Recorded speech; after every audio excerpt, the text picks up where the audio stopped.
Bonjour à tous et bienvenue sur la première chaîne d'actualité quotidienne qui parle de NFT et de jeux crypto. Installez-vous confortablement, ça va commencer, ça dure un petit quart d'heure, des news en folie exceptionnelle, vous aurez envie de revenir, c'est sûr et certain. Allez, c'est parti directement, let's go.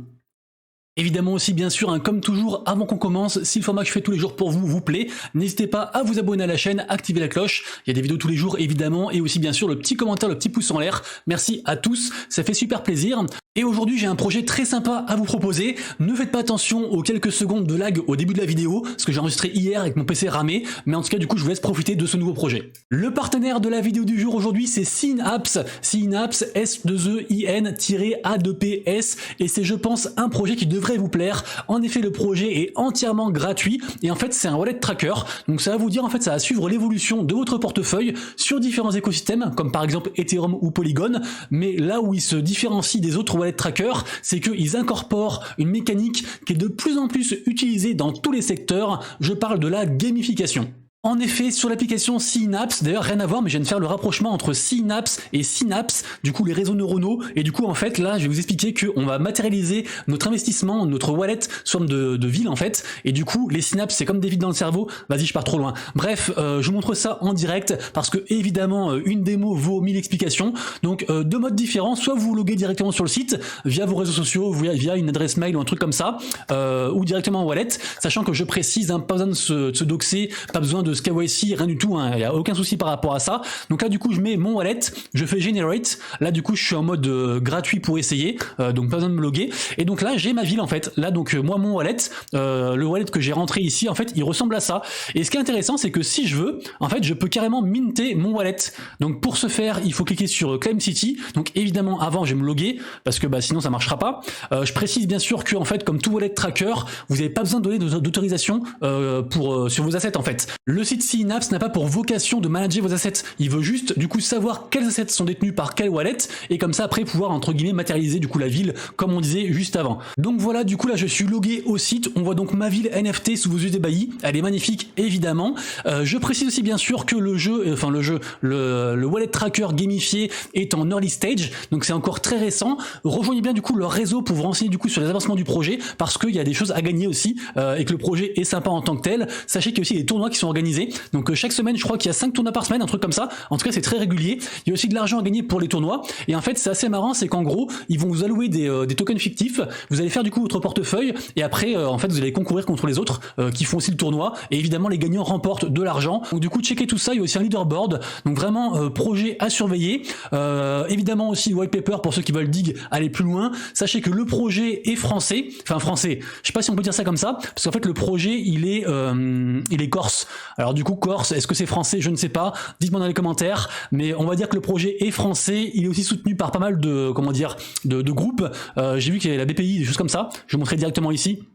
Sur le bas ici là, voilà, donc BPI France, on a aussi différents business angels qui participent, on a aussi bien sûr la team qui est Doxed évidemment, on a Corsica Seed Fund qui est partenaire aussi, donc là du coup la team, Aurélien Onimous fondateur, Pierre Moradei fondateur aussi, donc entre guillemets tout est carré, tout est propre, comme je disais c'est gratuit, donc ça demande juste entre guillemets à grossir au niveau de la commune, donc rejoignez leur réseau, principalement Discord, également aussi Twitter. Vous retrouverez bien sûr tous les liens en description juste en dessous, également aussi bien sûr sur leur site à eux, et sur leur Twitter ils ont aussi un Linktree avec tous les liens utiles dessus, donc allez faire un tour. En tout cas le projet est très early, moi j'ai hâte de les suivre sur le long terme pour voir du coup comment ça évolue, comment ça avance, et merci du coup à eux pour le partenariat, et on attaque les actus directement. On commence aujourd'hui par quelques news d'ordre très général. La première, encore une fois, pour on va dire l'adoption de masse, c'est vraiment cool, côté PayPal, côté Ledger, puisque en effet, Ledger donc va autoriser les utilisateurs de Ledger Live à payer directement en fait avec leur compte PayPal pour acheter de la crypto. Donc c'est une super bonne nouvelle. A priori c'est en place, je crois, dès maintenant. Donc toujours pareil, plus il y a de gens qui pourront avoir accès comme ça à la crypto, au NFT, au wallet, tout ce qu'on connaît nous, et plus c'est simple et plus c'est cool pour tout le monde, voilà. Et plus l'adoption de masse est en marche. Deuxième info générale, ce qui devait être une très bonne nouvelle s'est transformé en gros drama. En effet, donc la blockchain CI est arrivée, ou SEI, ça dépend comment prononcer, et en fait avec elle son lot de drama, notamment le plus gros c'est quoi? En fait c'est que la team et les investisseurs de CI Network, en fait ils ont vendu leur token avant de filer le airdrop aux gens, et en plus le airdrop était ridicule. Donc en moyenne les gens ont passé genre des heures et des heures, à peu près je crois que c'est en moyenne entre 5 et 10 heures pour farmer le airdrop, et ils ont eu des fois des genre 10-15 balles, donc vraiment ridicule. Et du coup il y a beaucoup de choses qui vont pas en fait par rapport à cette blockchain-ci.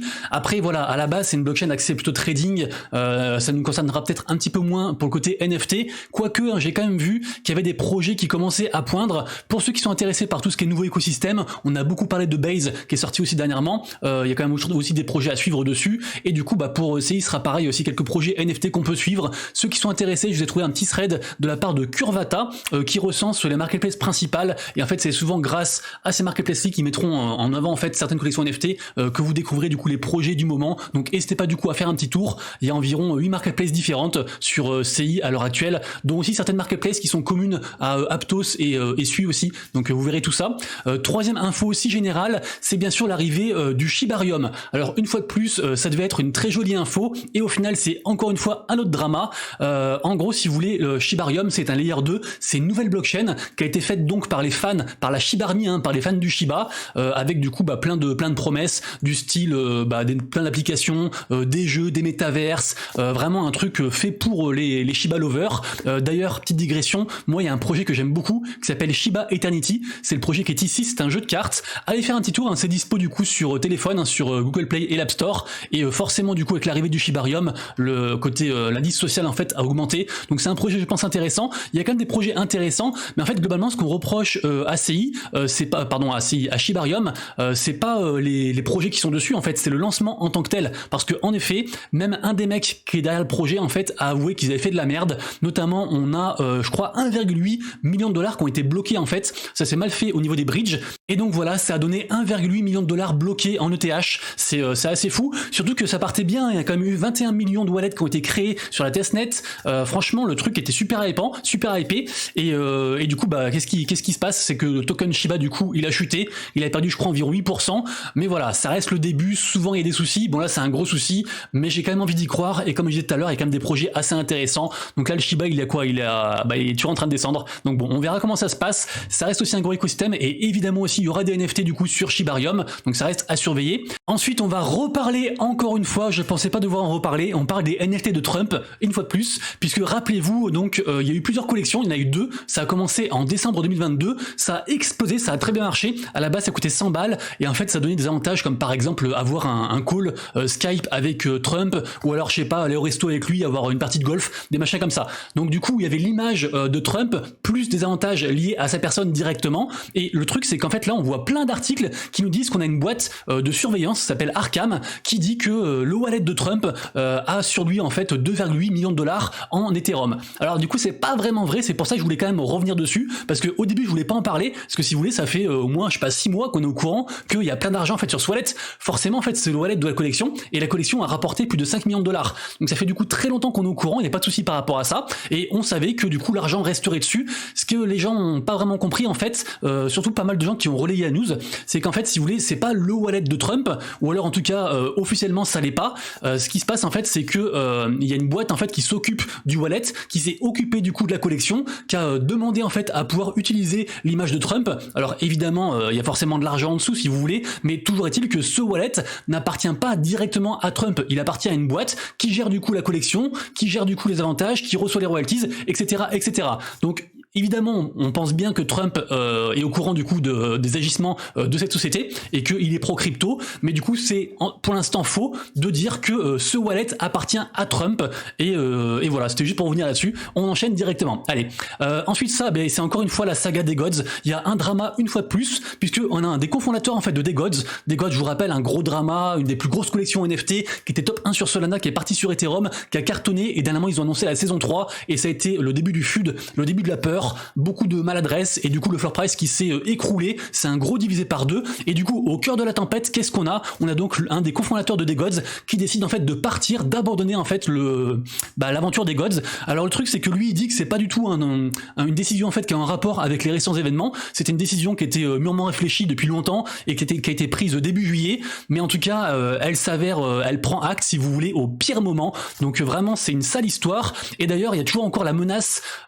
suivez bien parce que vous savez je fais des vidéos tous les jours, mais en général je répète pas les mêmes infos en fait d'un jour à l'autre, sinon ce serait trop long. Donc si vous savez pas trop ce dont je parle et que cette histoire vous intéresse, allez voir mes vidéos précédentes parce que du coup ça fait 2 ou 3 jours que j'en parle et il y a beaucoup de choses à savoir. Notamment on a parlé hier d'une grosse menace en la personne de Mashy Big Brother qui est une whale, qui est un mec très très riche, qui a actuellement du coup 400 des gods, et donc le risque c'est quoi? C'est qu'ils vendent tous ces NFT d'un coup et que du coup il emporte avec lui le floor price et que la collection s'écroule. Et du coup donc c'est mis en place un petit peu des gens en fait pour sauver cette histoire, en tout cas pour écarter cette menace. Notamment on a Pan Capital et ZK Shark qui ont offert en fait de racheter chacun 200 NFT des gods du coup à Mashy Big Brother, et après même pire que ça carrément de bloquer en fait l'heure des gods pendant au moins 6 mois. Donc ça veut quand même dire que malgré tout ce qui se passe, malgré tous les dramas, il y a encore de gros investisseurs, des gens qui ont beaucoup d'argent, qui croient en la collection, qui sont prêts à racheter du coup au prix fort tous ces NFT et les bloquer en fait pendant des mois et des mois, comme quoi du coup ils pensent que la collection va pas disparaître avant bien sûr le déblocage évidemment. Donc ça reste bien sûr une affaire à suivre, une affaire au cœur de tout ça, et voilà. Et je vous laisse juste avec le petit message du coup de ZK qui dit que voilà, Mashy Big Brother, je ne t'aime pas du tout, mais voilà, je vais quand même faire un pas vers toi pour pas du coup mettre dans la merde la famille des gods. Donc envoie-moi un montant en ETH pour tes 200 des gods, juste le montant, rien du tout. Voilà, donc c'est quelqu'un qui n'aime pas et qui l'affiche Mashy Big Brother, mais voilà, ils sont obligés quand même de négocier et de racheter ces des gods parce que la menace est trop grande. Si vraiment Mashy Big Brother décide de tout vendre, c'est vraiment la merde pour cette collection-ci. Info en bref ensuite, on a la saison 3 de la plateforme LooksRare qui est donc une marketplace NFT qui démarre, qui s'ouvre avec en récompense 1 million de tokens Looks, ça correspond environ à 50 000 $. Ça reste encore une petite marketplace, mais souvent quand même sur les petits écosystèmes comme ça, en fait il y a moyen d'avoir des bonnes opportunités et du coup d'être bien récompensé parce qu'il y a moins de gens qui vont faire ce airdrop que par exemple celui de Blur. Donc pourquoi pas du coup checker tout ça. Bien sûr vous retrouverez évidemment tout en description juste en dessous hein, comme toujours. Ensuite, pour ceux qui sont sur l'écosystème des NFT Bitcoin, donc les NFT de la surcouche Ordinals, allez checker cette prochaine collection. Donc c'est la collection en fait de Trevor, qui est donc un mec très actif sur l'écosystème. C'est celui qui est en fait à l'origine d'un des plus gros podcasts sur le Bitcoin, qui tient à jour tout le monde, qui donne plein d'infos, qui s'appelle The Ordinal Show. J'en ai déjà parlé une fois. Et du coup voilà, donc du coup collection qui s'appelle du coup les Ninjas. Donc il propose déjà en fait d'être whitelisté. Allez checker tout ça, regardez. Mais a priori, ce sera une bonne collection du coup sur Ordinals. On continue ensuite avec des NFT de la part de McDonald's, mais redescendez directement parce qu'en fait ça ne nous concerne pas malheureusement. J'en parle parce que c'est McDo, mais en fait c'est que pour les gens qui sont à Singapour, donc a priori ça concerne pas beaucoup de monde qui regarde la vidéo j'imagine. En tout cas il y aura 2000 NFT, et en fait ce sera carrément en fait même des soulbound tokens, donc des NFT qui vont être liés au compte des gens, ils pourront pas les revendre, et on imagine bien sûr qu'il y aura différents avantages à les holder, peut-être du coup avoir une autre collection NFT ou des avantages directement à McDo, on verra tout ça, et en fait l'image représentée, ce sera 2000 NFT qui vont représenter en fait des PFP Grimace. Et Grimace, on s'en rappelle, ça a fait le buzz sur TikTok il y a pas si longtemps que ça.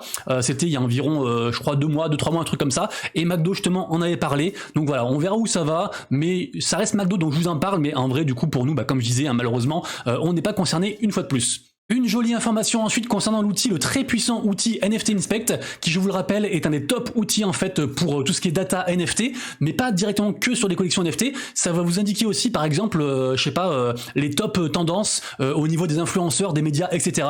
Donc vraiment un très très bel outil, et du coup là en fait désormais ils vont intégrer carrément Avalanche, donc c'est une très jolie nouvelle. Avalanche, je suis assez bullish dessus, j'en parle pas assez, mais en vrai notamment côté gaming, ils font des très très belles choses. Et pour finir les infos générales, vous commencez je pense à connaître un petit peu le sujet de Made by Apes. J'en ai parlé plusieurs fois, hein, c'est un truc pour certifier si vous voulez les produits qui gravitent autour de l'écosystème de Yuga Labs et des Bored Ape. Et donc là du coup on a une marque de bière officielle qui s'appelle la Mutant Beer et qui est donc validée en fait, qui obtient la licence numéro 54 de l'écosystème. Donc un truc officiel dans les règles de l'art entre guillemets, donc pourquoi pas. En tout cas ce qui est cool c'est que ça peut que entre guillemets répandre si vous voulez l'adoption de masse au niveau des collections NFT, de ce qui se passe, etc. Deuxième partie de la vidéo, la partie blockchain gaming, et vous le savez, j'en ai parlé hier, on a une nouvelle vente de la part de Illuvium. Comme promis, du coup, je vous partage le giveaway que j'ai fait en partenariat avec eux. Donc il y a 10 NFT à offrir, et je vous rappelle aussi bien sûr que ceux qui cliquent sur le lien en fait et qui veulent acheter du coup des Ulvitar, donc les NFT qui sont mis en vente, et moi ça me donne 5% en cashback. Donc voilà, si vous vouliez en acheter et que en plus vous voulez soutenir la chaîne, et n'hésitez pas à le faire, hein, ça fait plaisir. Je vous dirai si vous voulez à la fin combien ça fait gagner, si ça fait gagner quelque chose, par transparence bien sûr. Aujourd'hui, le gros projet de la journée, c'est bien sûr le mint de Rec League. Donc c'est, je vous rappelle, un jeu de combat sur téléphone. C'est un partenariat entre d'une part Animoca Brands, le gros fonds d'investissement hongkongais que tout le monde connaît évidemment, également aussi Yuga Labs, qui sont donc derrière entre autres les Bored Ape, et aussi donc un studio de jeu qui s'appelle N-Way. Donc tout ça, ça arrive à partir de 18h heure précise. Alors le mécanisme pour minter est un peu complexe. En gros, il y a une grosse file d'attente. Moi j'ai un peu peur parce qu'il y a quand même 25 000 NFT à minter pour les grosses box qui coûtent environ 300 balles, et après je crois qu'il y a 5 000 NFT pour des box qui coûtent environ 50$ je crois, un truc comme ça. Et en fait la finalité c'est quoi? C'est d'avoir des morceaux en fait de son mecha, parce que pour jouer, pour combattre, on va en fait s'affronter avec un mecha. Ce mecha est composé de 10 NFT. Quand vous achetez du coup le NFT le plus cher, vous avez 10 parties directement, et quand vous achetez les petites box à 50 balles, du coup vous aurez juste en fait 5 parties aléatoires, donc pas forcément du coup de quoi faire un mecha. Donc on verra comment ça va se passer. J'ai envie d'y croire, et moi-même au début je voulais minter, et au final j'ai pas minté, mais je vais observer quand même le truc, et si vraiment ça commence à avoir une jolie hype et que ça marche, par contre je minterai évidemment. Et on continue ensuite avec Star Atlas qui propose un prochain jeu assez sympa. De ce que j'ai compris, c'est un peu une sorte de SimCity dans l'espace. Donc en gros vous allez avoir une station spatiale, et c'est un jeu un petit peu basé sur l'économie. Donc en gros envoyer des vaisseaux, récolter des ressources, construire des choses, etc. Ça du coup c'est annoncé pour, on n'a pas la date, mais ils disent que c'est pour très bientôt. Ça s'appelle du coup Sage Labs, et c'est un projet, c'est une partie en fait du gros projet Star Atlas qui est très attendu. Donc hâte de voir du coup comment ça se passer, et j'essaierai d'y jouer aussi si je peux, si c'est gratuit, je vous redirai tout ça. Du côté de la blockchain Immutable X, elle a atteint un gros milestone, une grosse étape, puisque en effet 1 700 000 wallets actifs, donc joueurs actifs, sont présents sur l'écosystème. Donc vraiment j'arrête pas de le dire, mais je trouve que le partenariat entre Immutable X et Polygon, vraiment ça a fait de eux en fait maintenant un des géants côté gaming, côté blockchain. Donc hâte de voir comment ça va évoluer, mais je pense qu'ils ont en tout cas la puissance nécessaire pour favoriser l'adoption de masse, faire plein de projets, faire plein de jeux, et faire en sorte aussi surtout que les jeux soient des bons jeux, soient des vrais jeux, et ça on a très hâte. Allez, on passe à la troisième et dernière partie de la vidéo, la partie marché, NFT à surveiller et mint du jour. Juste avant qu'on se quitte bien sûr, n'oubliez pas de mettre un pouce en l'air, merci beaucoup à tous, ça récompense le travail fourni jour après jour. On commence d'abord par en fait les tokens qui sont liés au projet NFT, comme par exemple l'AXS, le Sand, le Apecoin, etc. Et évidemment du coup il y a une grosse chute au niveau du marché global, notamment du Bitcoin, et donc on se tape un moins 3,8% aujourd'hui, donc ça fait pas trop plaisir, d'autant que au niveau NFT, au niveau Blue Chip Index, les meilleurs NFT entre guillemets sur Ethereum, qui sont quand même vachement représentatifs du marché global, et il y a aussi une baisse. Donc voilà, on passe de 5.4 à 5.3, pourtant il y a quasiment autant d'acheteurs que de vendeurs. Le marché, le sentiment de marché est encore à 18, donc voilà, toujours pareil, ambiance bear market, c'est pas fou, il y a toujours des opportunités bien sûr, mais c'est pas non plus fou. Ça bouge encore beaucoup côté Solana, Solana qui fait encore une fois un plus 52% de volume de vente par rapport à hier, ce qui est assez fou parce que hier c'est déjà en positif, donc on s'attend du coup à une grosse baisse dans les jours prochains. Donc vraiment ça bouge beaucoup, notamment grâce au projet The Est, donc les orang-outans dont j'ai parlé du coup hier, allez voir tout ça. Et sinon globalement de toute façon c'est quasiment la même analyse en fait que hier, donc ça bouge beaucoup sur les mêmes collections, donc vous irez voir tout ça du coup par vous-même. Bien sûr pour ceux qui veulent aller plus loin, je partage tous les jours sur mon compte Twitter un post avec les mints de la journée les plus importants selon moi. J'ai quand même d'ailleurs rajouté liste subjective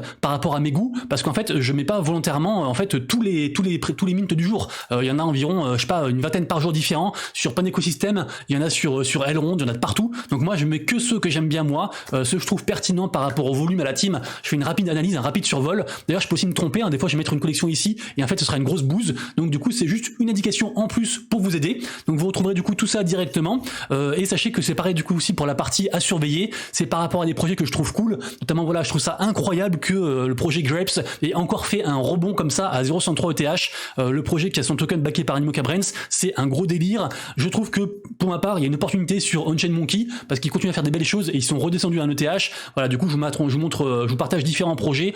Le projet Threads ensuite dont j'ai parlé quand ça s'est minté il y a environ une semaine, qui continue à bien marcher. On a atteint 0,08 ETH. On a aussi Snoop Dogg qui en a racheté un, donc Cosmodi Medici, et globalement je trouve que le projet est vraiment très solide, donc j'ai hâte de voir. Moi j'en aurais bien pris, mais je trouve que c'est encore un peu cher, mais voilà, du coup je surveille, et si ça descend vers faire genre 0,05, je pense que j'en prendrai un.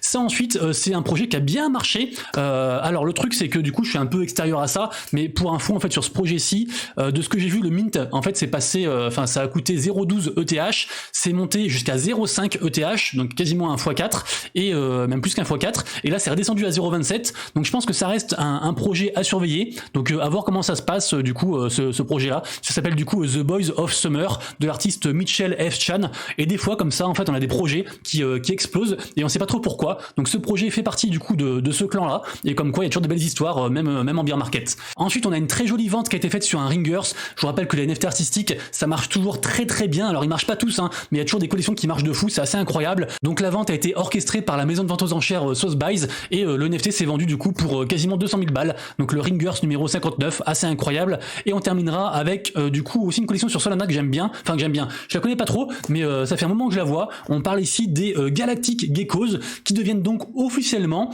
la troisième plus grosse collection sur Solana en termes de market cap. Et c'est vrai que Solana là ils ont vraiment subi un revirement assez fou, et toutes les anciennes grosses collections en fait sont en train de laisser la place aux nouvelles collections. C'est assez intéressant à voir, et donc je surveille attentivement Solana ces derniers temps. Les amis, du coup c'est tout pour moi, j'espère que vous avez kiffé. On se retrouve donc dès demain pour la prochaine vidéo, et d'ici là bien sûr prenez soin de vous, de vos proches et de vos wallets. C'est Monsieur Rabbit, des bisous, ciao.